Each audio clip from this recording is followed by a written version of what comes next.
नमस्कार मित्रों, संगम दक्ष के ऑनलाइन पोर्टल पर स्वागत है आप सभी लोगों का।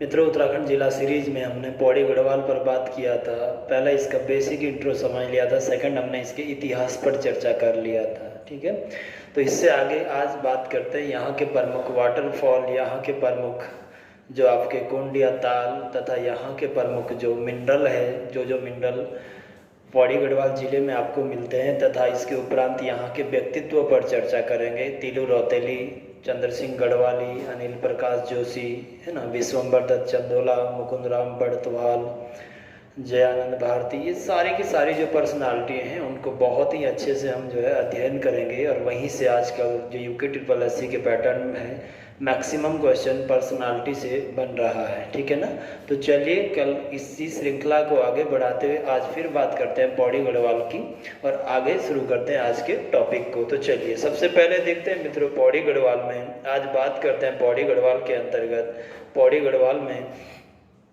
नेक्स्ट जो हम टॉपिक चर्चा करेंगे वो है हमारा क्या, पौड़ी गढ़वाल के प्रमुख जलप्रपात। किसको जानेंगे, तो प्रमुख वाटरफॉल के विषय में जानेंगे सबसे पहले।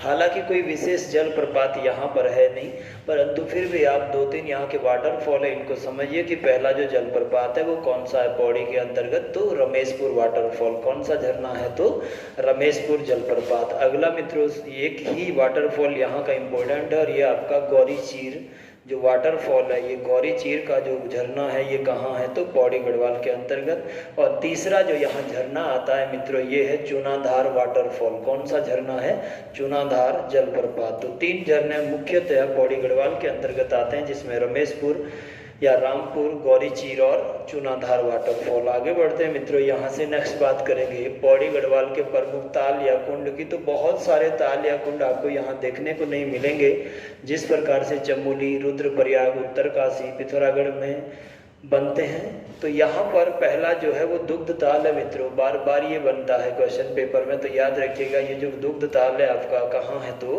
पौड़ी गढ़वाल के अंतर्गत बना हुआ है क्या, दुग्ध ताल। और सेकंड आपका जो ताराकुंड है मित्रों, ये ताराकुंड भी आपको कहाँ मिलेगा, तो पौड़ी गढ़वाल के अंतर्गत। तो दुग्ध ताल तथा ताराकुंड की जो स्थिति है ये कहाँ है, पौड़ी गढ़वाल में। और दो ही ताल यहाँ के आपको ध्यान रखने हैं मित्रों, या कुंड ध्यान रखना है। यहाँ से आगे बढ़ते हैं, नेक्स्ट बात करेंगे पौड़ी गढ़वाल के प्रमुख मिनरल के ऊपर बात करेंगे, प्रमुख खनिजों के ऊपर बात करेंगे कि आखिर कौन कौन से खनिज हैं जो पौड़ी गढ़वाल में पाए जाते हैं, है ना। तो खनिज के ऊपर बात करेंगे। खनिज क्या होते हैं, यह आपने देहरादून जिले में भी समझा था कि खनिज किसको कहा जाता है, डेफिनेशन क्या हो सकती है, तो पृथ्वी के भूगर्भ से खुदाई करके प्राकृतिक रूप से पाए जाने वाले तत्वों या यौगिकों को खनिज कहा जाता है, मिनरल कहा जाता है। और अयस्क क्या होता है, तो ऐसे कच्चे माल, रॉ मटेरियल जिनको शुद्ध करके हम जो है धातुएं बनाते हैं या खनिज प्राप्त किए जाते हैं, उन्हीं को आप क्या कहते हैं, अयस्क कहते हैं ना। जैसे लोहे का हेमेटाइट है, एल्युमिनियम का बॉक्साइट है, ये सब क्या है, खनिज है। भारत में जो खनिज विकास से संबंधित संस्थाएं हैं, अर्थात जो रेस्पॉन्सिबल है इसके लिए, ये है geological survey of India Kolkata तथा भारतीय खनन ब्यूरो नागपुर। भारत में सर्वाधिक खनिज उत्पादक राज्य जो 2021-22 का डाटा है, उसमें सबसे ज्यादा मिनरल जो आपका निकाला गया ये कहाँ है, राजस्थान, फिर उड़ीसा, फिर कहाँ है, आंध्र प्रदेश में। यहाँ से आगे बढ़ते हैं, नेक्स्ट बात करते हैं भारत के प्रमुख जो खनिज है। मैं आपको देहरादून में भी सेम चीज बताया था और ये लास्ट टाइम आपको बता रहा हूँ, इसके बाद हम इसको रिवाइज नहीं करेंगे, इसको देखेंगे ये कि क्या है। भारत में जो 4 प्रकार के खनिज है, उसमें पहला है मेटल खनिज, दूसरा है नॉन मेटल खनिज, तीसरा है अणुशक्ति खनिज और फोर्थ है आपका फॉसिल या जीवाश्म खनिज जिसको आप बोलते हैं ना। और पहला जो धात्विक खनिज है, अर्थात ऐसे खनिज जो भंगुर नहीं होते, तो सॉलिड होते हैं, जिनको गलाने पर ये अपने मूल आकृतियों में आते हैं, तो वो ये हैं आपके कौन कौन से, लोहा, तांबा, मैग्नीज, टंगस्टन, बॉक्साइट, जस्ता, सोना, चांदी। ये कैसे खनिज है, टिन, सभी के सभी कैसे खनिज हैं, तो धात्विक खनिज है या मूल खनिज जिनको आप कहते हैं। इसके बाद अधात्विक खनिज ऐसे खनिज होते हैं जो पीटने पर आसानी से जो है टूट जाते हैं, अर्थात भंगुर होते हैं। अभ्रक, नमक, चूना पत्थर, एस्बेस्टस, जिप्सम, इमारती पत्थर, संगमरमर, हीरा और विभिन्न प्रकार के मिट्टियों से जो प्राप्त होने वाले खनिज है, ये सारे के सारे किस में आते हैं, अधात्विक नॉन मेटल में, और बहुत ही आसानी से ये क्या है, टूट जाते हैं। तीसरा क्या है, अणुशक्ति खनिज, यूरेनियम, थोरियम, जिरकॉन और आपका बेरिमियम क्या है, ये अर्धनिक सक्रिय खनिज है। चौथा, जीवाश्म खनिज क्या है? कोयला, प्राकृतिक गैस, पेट्रोलियम और केरोसिन, है ना।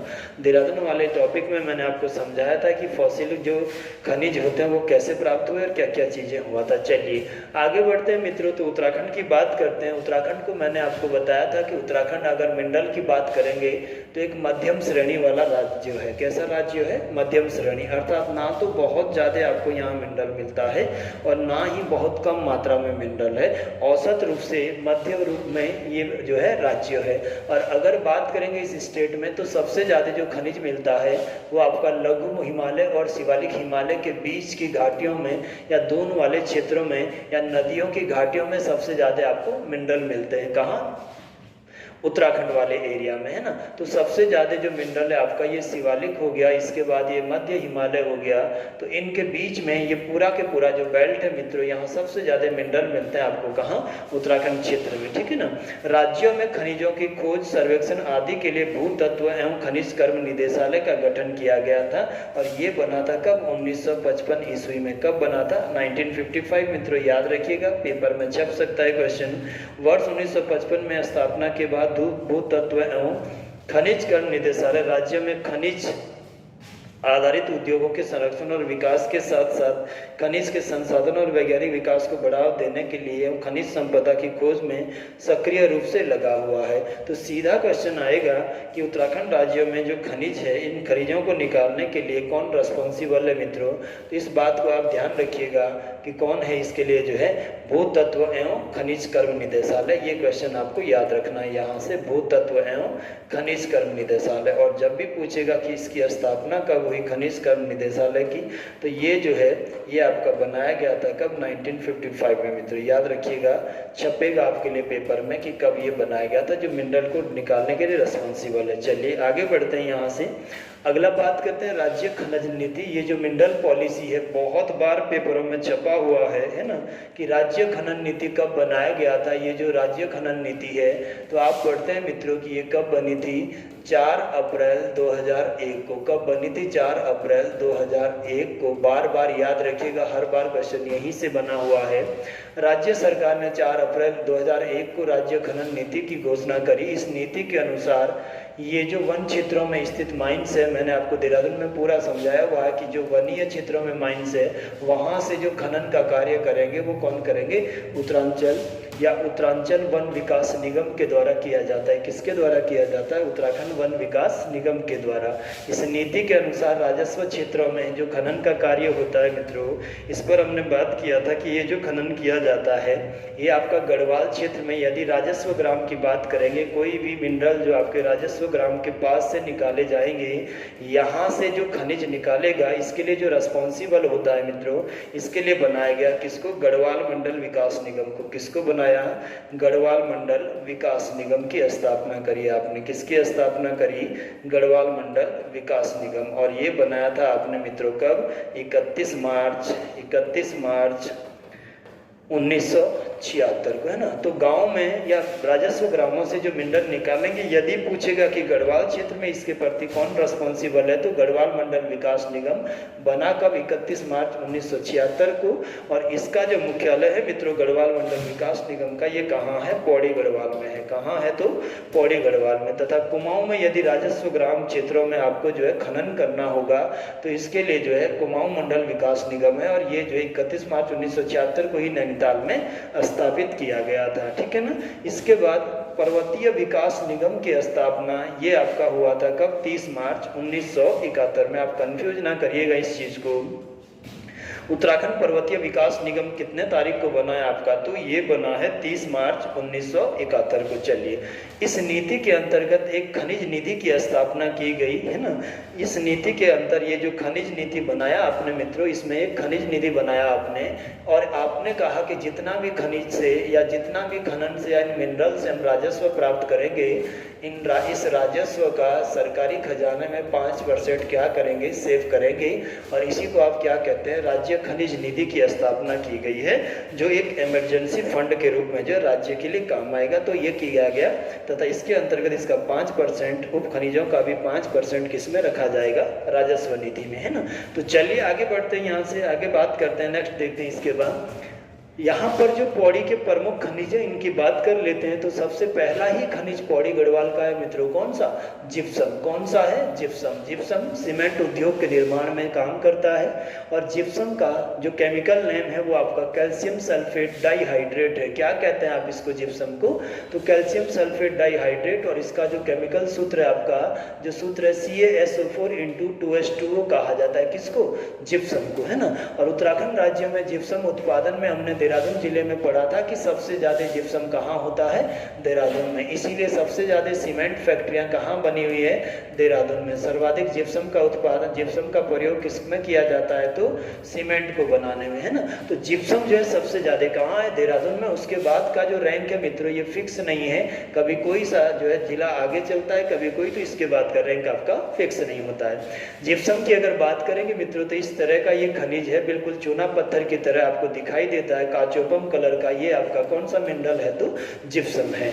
अगर आप आगे चलेंगे यहाँ से तो पौड़ी गढ़वाल के जनपद में खरारी घाटी, लक्ष्मण झूला, मधुधानी आदि क्षेत्र किसके उत्पादन के लिए फेमस है मित्रों? तो जिप्सम के।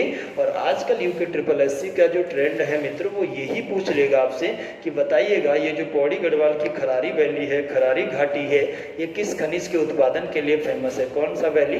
खरारी वैली। तो आपके लिए जो आंसर होगा मित्रों कि खरारी वैली कौन से खनिज के लिए जानी जाती है आपका? तो जिप्सम के लिए। लक्ष्मण झूला, मधुधानी जो क्षेत्र है पौड़ी गढ़वाल का, अगला ही क्वेश्चन उसने आपसे पूछना है मित्रों कि मधुधानी एरिया है पौड़ी का ये भी किस मिनरल के लिए फेमस है? तो जिप्सम के लिए, है ना। उपयोग मैंने आपको अभी बता ही दिया कि जिप्सम का उपयोग किस में किया जाता है? तो सीमेंट बनाने में, गंधक निर्माण में और अमोनियम सल्फेट को बनाने में आप किस मिनरल का प्रयोग करते हैं? तो जिप्सम का प्रयोग करते हैं, ठीक है ना।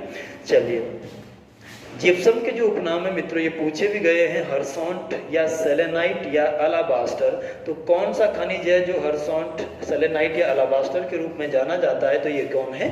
जिप्सम ही है।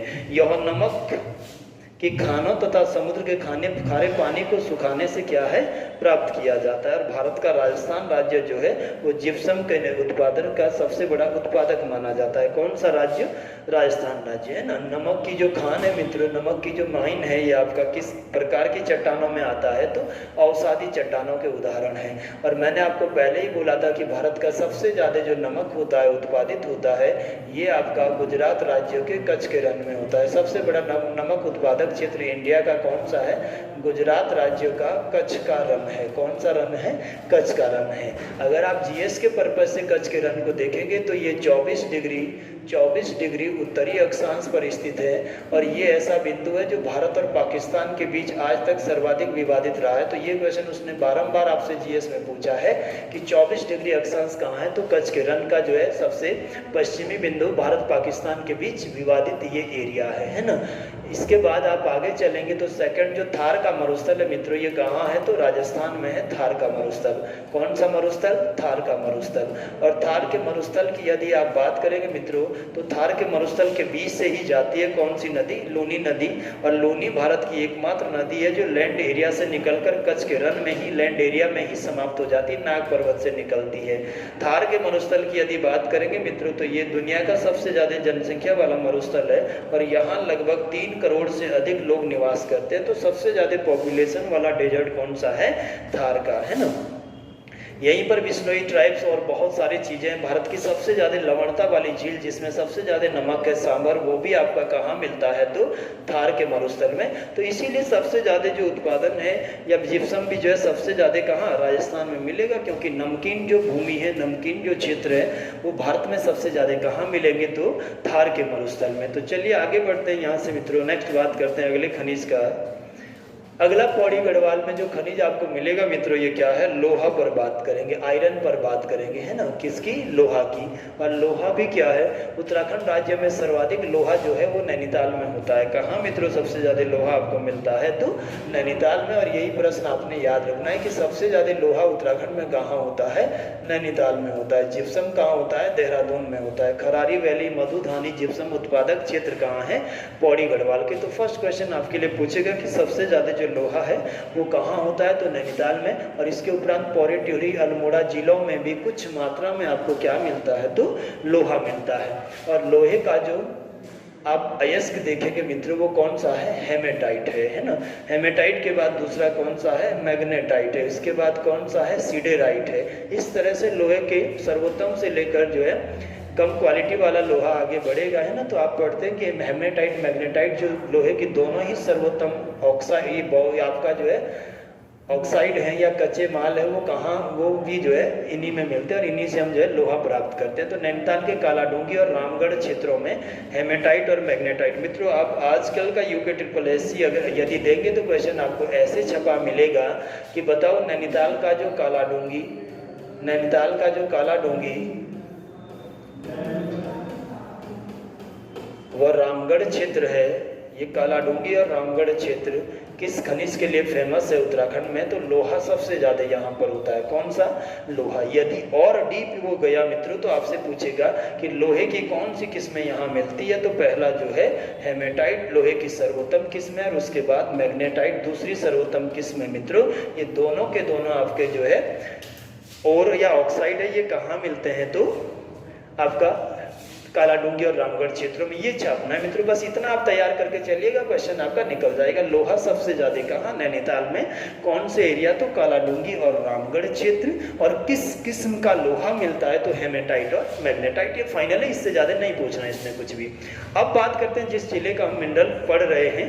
केवल आपने जब भी खनिजों को पढ़ना है तो ये ध्यान रखना है कि यदि हम पौड़ी की बात करें तो खनिज यहाँ पर जो खनिज हो रहे हैं ये बहुतायत में कहाँ मिल रहे हैं, तो पौड़ी गढ़वाल में लोहा जो है वो चांदपुर पट्टी, याद रखेंगे। चांदपुर पट्टी भी उतना इंपॉर्टेंट नहीं है मित्रों, छपेगा राज बगुना, क्योंकि ये जो है कई बार आपके लिए बना भी है। जब आप समीक्षा अधिकारी जैसे पेपरों में बैठेंगे तो सीधा छपा होगा कि राज बगुना जो लोहा उत्पादक क्षेत्र है वो उत्तराखंड के किस जिले में। आजकल ट्रेंड इस तरह का यहाँ से आ गया है। अब क्वेश्चन सर्वाधिक वाले कम हो गए मित्रों, या तो क्षेत्र पूछ लेगा या उस मिनरल की विशेषता पूछ लेगा या उसका केमिकल नेम पूछ लेगा या उसका रासायनिक सूत्र पूछेगा। बेराइट्स का कई बार उसने रासायनिक सूत्र पूछा हुआ है। तो जैसे जैसे एग्जाम के पैटर्न चेंज होते हैं आपको उसी हिसाब से अपनी स्टडी को बनाना है। तो पहला राज बगुना जो एरिया है वो कहाँ है, पौड़ी में। बिल्कुल आराम से याद करिए, फर्स्ट टाइम ही याद हो जाता है। किस खनिज के लिए फेमस है, तो लोहा के लिए।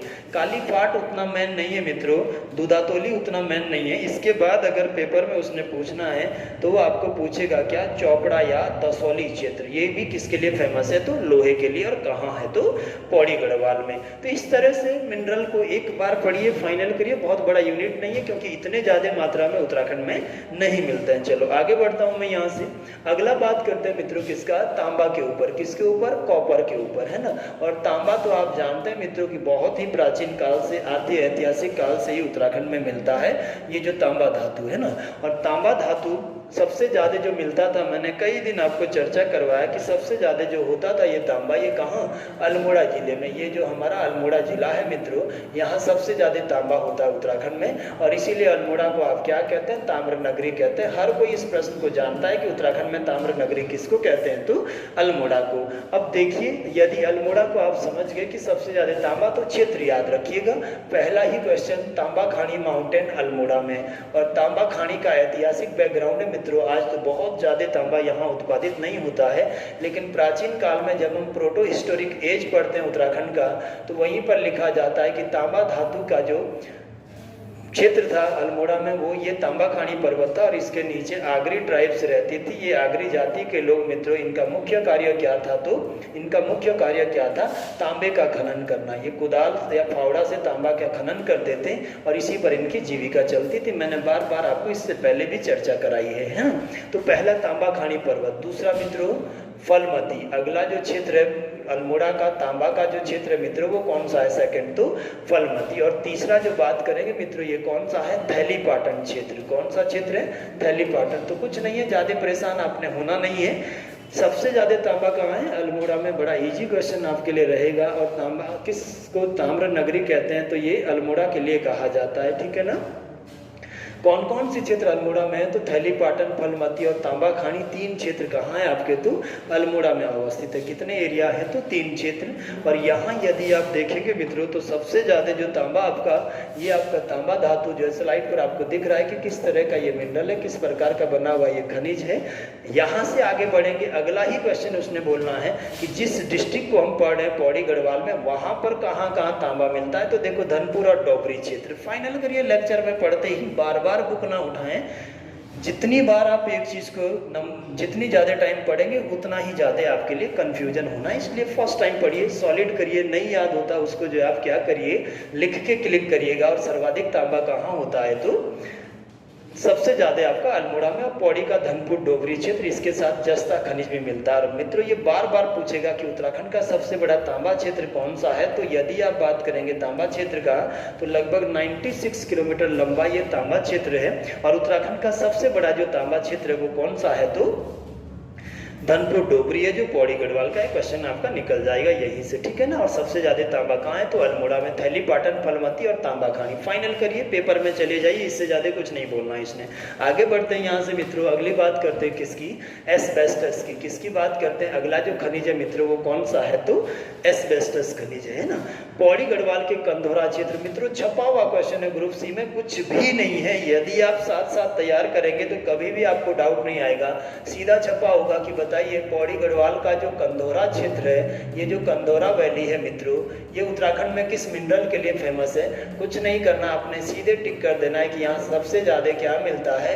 एस्बेस्टस नामक खनिज मिलता है। फाइनल हो गया, कंधोरा एस्बेस्टस के भंडार हैं, एस्बेस्टस के लिए फेमस है। इसके बाद आप आगे चलेंगे, आप देखेंगे कि एस्बेस्टस का जो प्रयोग है वो तापरोधी वस्तुओं के निर्माण में किया जाता है, अर्थात जो टेम्परेचर को सहन कर सके, तापरोधी वस्तुएं, है ना। और ये जो एस्बेस्टस होता है मित्रों, ये देखो चूना पत्थर के साथ ही इस तरह का ये जो लेयर आपको दिखाई दे रहा है यहाँ पर, ये क्या है? ये एस्बेस्टस है, ठीक है ना। चलिए अगला बात करते हैं। नेक्स्ट जो बात हो रही है ये आपका क्या है? गोल्ड या सोना, है ना।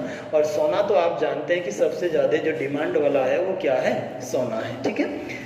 सोने को थोड़ा सा समझते हैं मित्रों। सोने की यदि बात करें तो भारत में, वर्ल्ड में मैं जरा आपको बता दूं, यदि आप दुनिया में चर्चा करेंगे सोने के लिए तो दुनिया में सबसे ज़्यादा जो गोल्ड मिलता है, इसके लिए एक रिवर फेमस है। कहाँ का? उत्तरी अमेरिका कॉन्टिनेंट का। ये उत्तरी अमेरिका आपका कॉन्टिनेंट है मित्रों। यदि आप देखेंगे तो ये आपका उत्तरी अमेरिका कॉन्टिनेंट है। और यहाँ पर कनाडा में एक नदी बह रहा है मित्रों, इस नदी का नाम क्या है? स्कीना नदी है। और स्कीना नदी की रेत पर ऐसा कहा जाता है कि इसकी जो रेत है इस पर दुनिया में सर्वाधिक सोना मिलता है ना। कितना सर्वाधिक सोना मिलता है? अब सोना ऐसा नहीं कि कट्टे उठा के यहाँ पहुँच गए, इस तरह का भी नहीं है ना।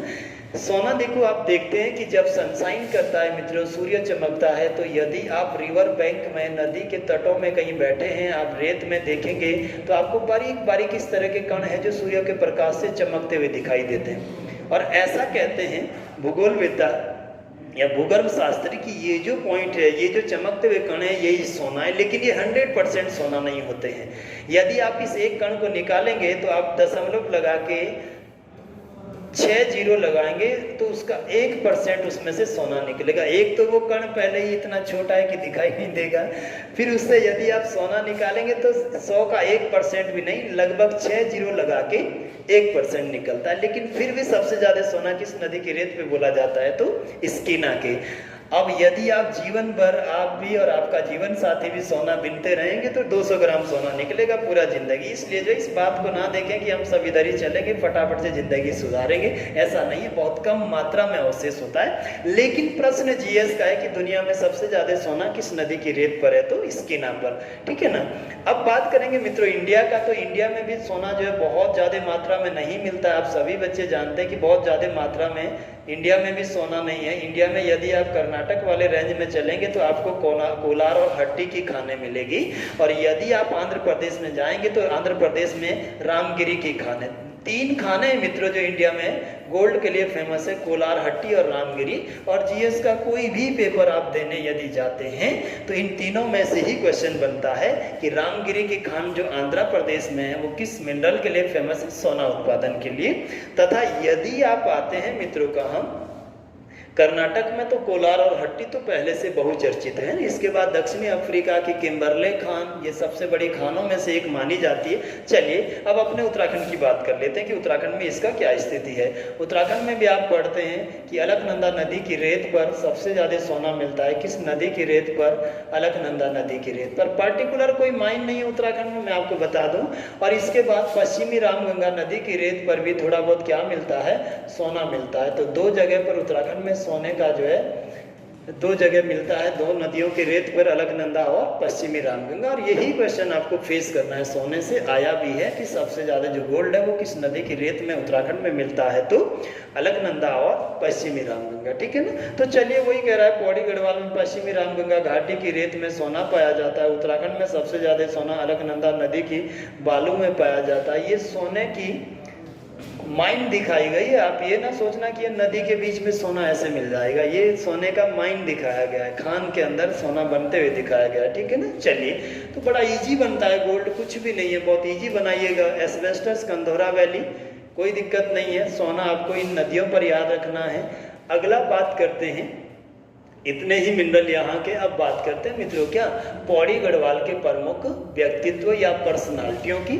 और क्वेश्चन आज का जो चलता है यूके SSS जो पैटर्न चल रहा है मित्रों, ये या तो आपका आर्ट एंड कल्चर से क्वेश्चन बना रहा है अभी, या व्यक्तित्व से क्वेश्चन बना रहा है। व्यक्तित्व में मतलब सारे के सारे है ना, सामाजिक कार्यकर्ता, पर्यावरणविद, स्वतंत्रता संग्राम सेनानी, खेल खिलाड़ी या वैज्ञानिक या जिस भी फील्ड में वो रहे हो, यहाँ से 7 से 8 क्वेश्चन टोटल निकलता है। इनके द्वारा बनाई गई संस्थाएं, इनके द्वारा किए गए कार्य, इनको दिए गए पुरस्कार, ये मित्रों सब मिलकर बनता है। तो वो हम सारा के सारा पढ़ते हैं किसमें? पर्सनालिटी या व्यक्तित्व में। और व्यक्तित्व के आधार पर पौड़ी और अल्मोड़ा दो शानदार जिले हैं जहाँ से बड़े अच्छे पर्सनालिटी आपको मिलेंगे और उन पर क्वेश्चन भी मिलेंगे। तो पौड़ी में पहला जो है वो तिलोत्तमा देवी या तिलु रौतेली पर चर्चा करेंगे। ठीक है ना। तिलु रौतेली का जन्म वगैरह पूछा जाता है मित्रों, इसकी समाधि पूछी जाती है। और उत्तराखंड सरकार के द्वारा तिलु रौतेली जो सम्मान दिया जा रहा है वो कब से शुरू किया गया वो पूछा जाता है, किस फील्ड में दिया जाता है, ये सब आपको चर्चा करना है। दूसरा मित्रों, वीर चंद्र सिंह गढ़वाली, इन पर भी बात करेंगे। चलिए, दूसरा बात करना है वीर चंद्र सिंह गढ़वाली पर। इनको भी जानेंगे मित्रों कि वीर चंद्र सिंह गढ़वाली का उत्कर्ष कैसे हुआ, कैसे ये जो है इंडियन आर्मी में पहुंचे। प्रथम विश्व युद्ध के दौरान 2-3 बैटल जो लड़े इन्होंने, मेसापोटामिया का लड़ाई, आपका न्यू चैपल वे का लड़ाई और वजीरिस्तान का लड़ाई। आर्य समाजी बने, महात्मा गांधी से 29 में मिले। 23 अप्रैल 1930 को पेशावर कांड की जो घटना है उसके लिए जाने जाते हैं। कौन? वीर चंद्र सिंह गढ़वाली। इसके बाद एबटाबाद जेल पाकिस्तान में इनको रखा जाएगा, है ना, वहाँ से रिलीज करवाएंगे इनको मुकुंद राम बर्थवाल। ये सारी बातों पर चर्चा करेंगे जो कि क्वेश्चन आपका बनेगा। और कब इन पर जो वीर चंद्र सिंह गढ़वाली जो पर्यटन स्वरोजगार योजना है ये उत्तराखंड सरकार ने कब इन पर जारी किया, वो सब क्वेश्चन यहाँ से बनने हैं। अगला जो है वो विश्वम्बर दत्त चंदोला है, गढ़वाल में पत्रकारिता के विश्व पितामह। और यही तो है जो 1905 में आपका कौन सा समाचार निकालेंगे? गढ़वाली समाचार पत्र। कौन सा मित्रों? गढ़वाली। और देखेंगे कि गढ़वाली भाषा में छपने वाला यही पहला समाचार पत्र है। आगे इन पर जो है दोषारोपण कर दिया जाएगा। तिलारी कांड के जो नायक है दीवान चक्रधर जुयाल। अगले मित्रों शिव प्रसाद डबराल, चारण के उपनाम से या इंसाइक्लोपीडिया ऑफ उत्तराखंड आप कहते हैं। उत्तराखंड का ही इतिहास लगभग 25 या 42 अलग अलग भागों में लिखा। PhD किया उत्तराखंड में 1962 में। सब्जेक्ट था उत्तराखंड के पशुचारक भोटांतिक लोगों के ऊपर। तो ये सब बातें पढ़ेंगे। और दुगड्डा इनका क्या रहा है? कर्मस्थली। इसके बाद हर्षवंती बिष्ट मित्रों पौड़ी की है। और ये वो महिला है जो 1982 में इन्होंने क्या नंदा देवी पीक का आरोहण किया था। और इसी उपलब्धि के लिए अर्जुन पुरस्कार दिया उत्तराखंड सरकार ने इनको, तथा पिथौरागढ़ की चंद्रप्रभा ऐतवाल को संयुक्त रूप से। चंद्रप्रभा ऐतवाल को हिमालयन गोट उपनाम कहते हैं और इनको वुमेन ऑफ द अर्थ के नाम से जाना जाता है। पूरी चर्चा करेंगे।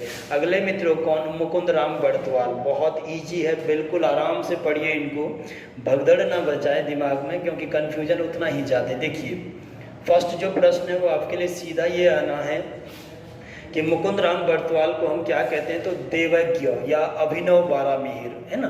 और इस नाम के पीछे जो रीजन है वो ये है कि ये ज्योतिष के बहुत बड़े प्रकांड पंडित होते हैं और इनका जो कर्म स्थली है वो आपका देवप्रयाग में होता है। लगभग 1 लाख से अधिक श्लोकों की रचना करते हैं ज्योतिष में, और इसीलिए तो इनको बारामिहिर कहा जाता है। भारतीय ज्योतिष शास्त्र के द्वारा अभिनव बारामिहिर की उपाधि और देवज्ञ की उपमा दी जाती है ना। तो हम पढ़ेंगे किसको, मुकुंद राम बर्तवाल को। बड़ा आसान प्रश्न। अनिल प्रकाश जोशी आप सभी जानते हैं मित्रों कि 1979 में देहरादून के शुक्लापुर गांव से इन्होंने एनजीओ चलाया हुआ है, क्या, एस्को के संस्थापक है। और आज भी उत्तराखंड में जगह जगह इनका क्या है, योगदान है। अस्कोट आराकोट जो यात्रा होती है प्रत्येक 10 साल में, उसमें लोगों को अवेयर करने के लिए सर्वोत्तम सबसे आगे रहते हैं। और अभी सामाजिक कार्यकर्ता, पर्यावरण प्रेमी तथा सारे के सारे जो उत्तराखंड में जितने भी सामाजिक इशू है सबको लेकर जो है उत्तराखंड में ये अभी क्या है, अपने एनजीओ के द्वारा लोगों को अवेयर कर रहे हैं। अगले कौन है, जयानंद भारती मित्रों।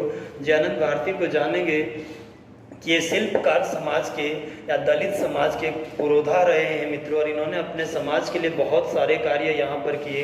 अगला मित्रों हम पढ़ेंगे बाबा मोहन सिंह उत्तराखंडी।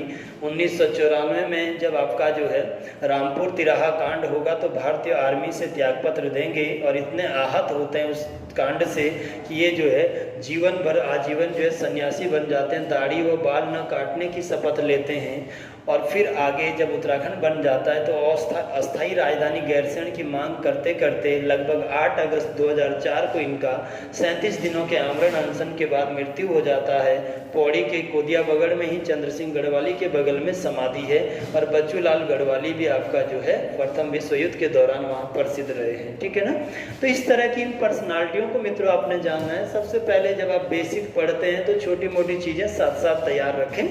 चलिए आगे चलते हैं, हम देखते हैं पहले व्यक्तित्व को, पर्सनालिटी को शुरू करते हैं मित्रों। तो फर्स्ट जो पर्सनालिटी हमारी वो है गढ़वाल की रानी लक्ष्मीबाई, और ये कौन है, तो तिलोत्तमा देवी या तिलू रौतेली। आप देख रहे हैं मित्रों पिक में, ये तिलू रौतेली है।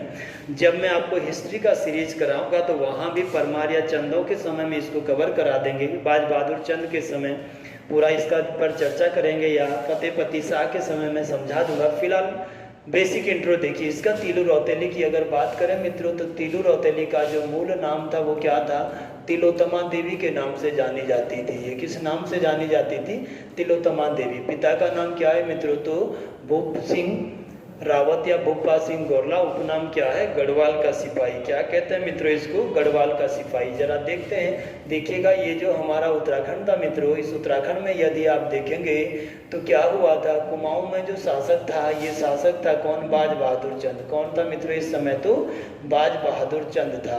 और ये 1638 से लेकर 78 तक राजा रहा था। और बाज बहादुर चंद के समय में गढ़वाल में कौन था, फतेहपति शाह था। कौन था मित्रों, फतेहपति शाह था।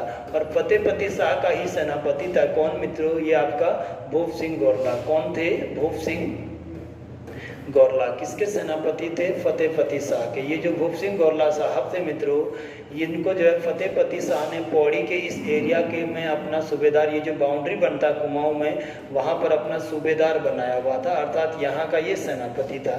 जब बाज बहादुर चंद राजा बना तो इसने यहाँ से मनीलागढ़ के आसपास से इन कत्यूरी सरदारों को खदेड़ना शुरू करा, और जैसे ये कत्यूरी यहाँ से खदेड़ने शुरू हुए वैसे ये पौड़ी गढ़वाल की सीमा रेखा पर आ गए। और इस प्रकार से आपसी संघर्ष शुरू हो गया किसका, भूप सिंह गोरला या गढ़वाल का जो इस समय यहाँ का सेनापति था तथा इन कत्यूरियों के बीच, है ना। और ये आपको यहाँ लिखा हुआ है मित्रों कि ये जो थे ये कौन थे, तो गढ़वाल के नरेश फतेहपति शाह के कौन थे, फतेहपति शाह के ये कौन थे, थोकदार या सूबेदार था। इनकी माता का नाम क्या था, मैना देवी या मैनावती रानी। जन्म कब हुआ था, 8 अगस्त 1661 में, है ना। और 8 अगस्त 2006 को ही इनके नामकरण या इनके जन्म दिवस के उपलक्ष्य में ही मित्रों आप देखेंगे 8 अगस्त 2006 को जो यूके ट्रिपल आजकल क्वेश्चन बनाती है वो ये है, इनके जन्म दिवस के उपलक्ष्य पे ही उत्तराखंड सरकार ने कौन सा सम्मान शुरू किया है, तो तिलू रौतेली सम्मान। मित्रों छपेगा, याद रखिएगा इस क्वेश्चन को, है ना। और ये किसको दिया जाता है, केवल महिलाओं को, उन महिलाओं को जो सामाजिक क्षेत्र में, पर्यावरण के क्षेत्र में उत्कृष्ट कार्य करते हैं उनको दिया जाता है। तो जन्म जयंती के दिन दिया जाता है ना। मूल नाम मैंने अभी बोला आपको कि किस नाम से जानी जाती थी तिलू रौतेली, तो तिलोत्तमा देवी के नाम से जानी जाती थी, ठीक है ना। आगे बढ़ेंगे मित्रों उपनाम क्या है इनका, तो गढ़वाल की झांसी की रानी कहा जाता है। क्या कहा जाता है? गढ़वाल की झांसी की रानी। जैसे जिया रानी को कुमाऊं की रानी लक्ष्मीबाई कहते हैं, वैसे ही मित्रों इनको भी संज्ञा दी जाती है। इनके भाइयों के नाम क्या थे? बख्तू और पसवा इनके क्या थे? दो भाई थे। पति का नाम क्या था? तो पति जो है चांदकोट परगना के ही ये जो ठोकदार थे भूमिया सिंह नेगी, भूमिया सिंह नेगी है मित्रों, ये भूपा सिंह मत करना, वो पिता थे। इनका नाम क्या है? भूमिया सिंह। चलिए, पति का नाम चांदपुर के ठोकदार जो कौन थे? भूमिया सिंह नेगी। इनके पुत्र है मित्रों कौन? भवानी सिंह नेगी। तो ये भूपा सिंह नेगी इनके पिताश्री है मित्रों, और भूमिया सिंह नेगी इनके क्या हो गए थे? ससुर हैं। भूमिया सिंह नेगी याद रखिएगा, है ना। और इनके जो पुत्र थे भवानी सिंह नेगी, इन्हीं के साथ विवाह हुआ था किसका? तिलोत्तमा देवी या तिलु रौतेली का। ठीक है, आगे बढ़ेंगे यहाँ से। नेक्स्ट बात करेंगे गुरु का नाम क्या है इनके? तो शिबू पोखरियाल। और यही बात आपके लिए पेपर में आजकल चलना है मित्रों कि गुरु कौन था? शिबू पोखरियाल। और इन्होंने इनको तलवारबाजी तथा घुड़सवारी में पारंगत किया था, या ये जो शिक्षाएं दी थी इनको तलवारबाजी, और इसके किसने दिया था? शिबू पोखरियाल ने। और सलाहकार भी यही है, सलाहकार भी इनके कौन है? शिबू पोखरियाल ही है ना। इसके बाद मामा का नाम पूछेगा तो इनके मामा कौन थे? रामू भंडारी थे। कौन थे? रामू भंडारी। देखो यहाँ भी आप जो है थोड़ा सा डाउट कर जाते हैं, मामा कौन है?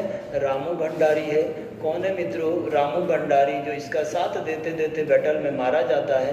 और हत्या इसकी किसने करी थी? तो वो था कौन? रामू रजवार नाम का कत्यूरी सरदार। रामू रजवार, दोनों में डिफरेंस है मित्रों, दोनों अलग अलग चीज़ है। ये कत्यूरी था और ये आपका जो है मामा श्री इनके रामू भंडारी है, दोनों अलग है। ठीक है, तो चलिए हम बात करें थे मामा कौन थे? रामू भंडारी। सहेलियाँ कौन है मित्रों? तो देवली और बेलू है। और बिल्लौर भौड़ का जब युद्ध लड़ेगी, ये लगातार 13 या 15 बैटल लड़ दिए किसके अगेंस्ट? तो कत्यूरियों के। तो बिल्लौर भौड़ में ये दोनों ही सहेलियाँ इसकी क्या है? मारी जाती हैं। सेनापति कौन था मित्रों? तो गुरु गौरीनाथ था। और गुरु गौरीनाथ जो है मराठा राज्य से, मराठा क्षेत्र से इनके दरबार में आए थे। कहाँ से? मराठा राज्य से, है ना।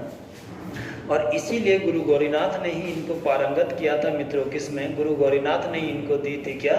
आपका जो है गुरिल्ला युद्ध पद्धति। कौन सी युद्ध पद्धति? गुरिल्ला युद्ध पद्धति। और गुरिल्ला युद्ध पद्धति अर्थात छिप कर वार करने का जो पद्धति है मित्रों, इसी गुरिल्ला युद्ध पद्धति से इसने पराजित करा था किसको? कत्यूरियों को। किसको हराया था? कत्यूरियों को, है ना। तो जो सेनापति है तिलोत्तमा देवी या तिलु रौतेली के, ये मराठा राज्य से आए हैं। सेनापति कौन? गुरु गौरीनाथ। और इन्होंने ही इनको गुरिल्ला युद्ध नीति में पारंगत किया था। और इसी युद्ध नीति के कारण जो है क्या है, ये लगातार 12-15 बैटल किसके खिलाफ लड़ी? तो कत्यूरियों के खिलाफ लड़ी और जीती मित्रों। घोड़ी का नाम इसके क्या था? तो बिंदुली थी। और ये भी सराय खेत के युद्ध में मारी जाती है। क्या? इनकी घोड़ी का नाम क्या है? तो बिंदुली। इसके बाद मृत्यु की बात करेंगे तो बीरोखाल के युद्ध को जीतने के बाद जब ये 15 मई 1683 को पूर्वी नयार, ये नयार नदी में स्नान कर रही थी मित्रों, क्या हुआ? लास्ट बैटल जीता इन्होंने। कौन सा? बीरोखाल। पहला ही क्वेश्चन आएगा मित्रों आजकल युग का ट्रिपल में कि तिलु रौतेली द्वारा जो अंतिम युद्ध जीता गया वो कौन सा युद्ध था? बीरोखाल का युद्ध। और बीरोखाल के युद्ध में जीतने के बाद जब ये स्नान कर रही थी किस नदी में? नयार नदी, जिसको पुराणों में आप नवालिका या नाथ गंगा कहते हैं, इसमें जब स्नान कर रही थी तो इसी दौरान रामू रजवार जो कत्यूरी सरदार था, इसने इसको देखा और रामू रजवार को अपने पर घृणा आने लगी कि इतनी सी छोटी सी बच्ची ने हमें लगातार 12 से 15 बैटल हराए। इसी वजह से मित्रों इन्होंने कहते हैं कि 15 मई, कब? 15 मई मित्रों याद रखिएगा, बहुत ईजी है, कुछ नहीं है। 1683 में सर्वप्रथम हत्या करा किसके पीठ पर तलवार मारी? सबसे पहले तो तिलु रौतेली को। और इस प्रकार से तिलु रौतेली को समाप्त कर दिया। और उसके उपरांत कहते हैं कि इसने खुद को भी क्या है? अपनी भी हत्या कर ली थी। किसने? रामू रजवार ने, है ना।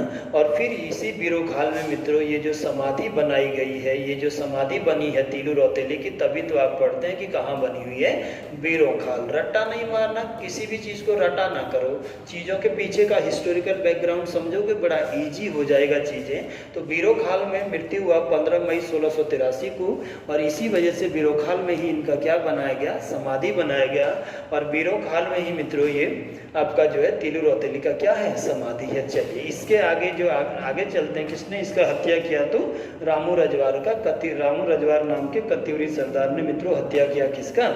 तिलु रौतेली का। ठीक है ना, यहाँ तक का क्लियर है। आगे बढ़ते हैं। तिलु रौतेली के ऊपर बीर बाला तीलू रौतेली नामक पुस्तक को किसके द्वारा लिखा गया? राजेश्वर उनियाल। मित्रों छपेगा क्वेश्चन, छपेगा पेपर में कि बीर बाला तीलू रौतेली जो पुस्तक है वो किसके द्वारा लिखी गई है? राजेश्वर उनियाल। इसको आप तगड़े से तैयार कर लीजिएगा, क्वेश्चन आएगा। समाधि देखो सभी को लगभग पता ही है, बीरोखाल में, यहाँ इसलिए बनी थी, यहीं पर डेथ हुआ था। उत्तराखंड सरकार ने 8 अगस्त 2006 से किस पुरस्कार की शुरुआत की थी? तीलू रौतेली। मित्रों छपेगा, ये वाला भी बहुत बार पूछा गया है और ये प्रत्येक वर्ष जो है समाज सेवा पर्यावरण के क्षेत्र में उत्कृष्ट कार्य करने वाली महिलाओं को दिया जाता है। कौन सा पुरस्कार? तीलू रौतेली जो सम्मान है आपका, है ना। और अगली हम बात करेंगे मित्रों इसके बाद किसके ऊपर? चंद्र सिंह गढ़वाली या चंद्र सिंह भंडारी, जिस पर पूरा के पूरा जो वीडियो मैं आपको नेक्स्ट आगे अपलोड करूंगा, है ना। और वहीं पर समझाएंगे कि कौन थे चंद्र सिंह भंडारी, पिता कौन है? जलौद सिंह भंडारी। 25 दिसंबर 1891 को जन्म हुआ कहाँ? मासो या रैनीसेरा गांव में, पौड़ी में। उपाधि क्या है? गढ़वाली। किसने दिया? महात्मा गांधी ने मित्रों, है ना। इसके बाद संबंध किससे? पेशावर कांड की घटना कब हुई थी? 23 अप्रैल 1930 को। 23 अप्रैल को प्रत्येक वर्ष किस रूप में मनाया जाता है? तो क्रांति दिवस के रूप में मनाते हैं। 12 जून 1941 को ये जेल से, ये फैक्ट मित्रों मिस्टेक हो गया है, ये गलत है आपका।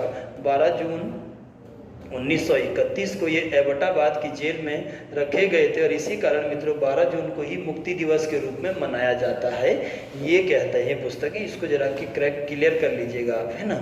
इसके बाद मृत्यु कब हुआ? 1 अक्टूबर 1979 को नई दिल्ली में। समाधि कहाँ है? तो कोदिया बगड़ में, आटागाड़ नदी के तट पर। छपेगा क्वेश्चन मित्रों। और इनके ऊपर जो जीवनी लिखी इनकी वीर चंद्र सिंह गढ़वाली की, वो राहुल सांकृत्यानंद ने लिखा था, है ना। तो चलिए आज का क्लास यहीं तक है, नेक्स्ट बात करेंगे अगला चंद्र सिंह गढ़वाली के ऊपर। मुकुंद राम बड़तवाल, हर्षमंती बिष्ट, जानेंगे इनको, है ना।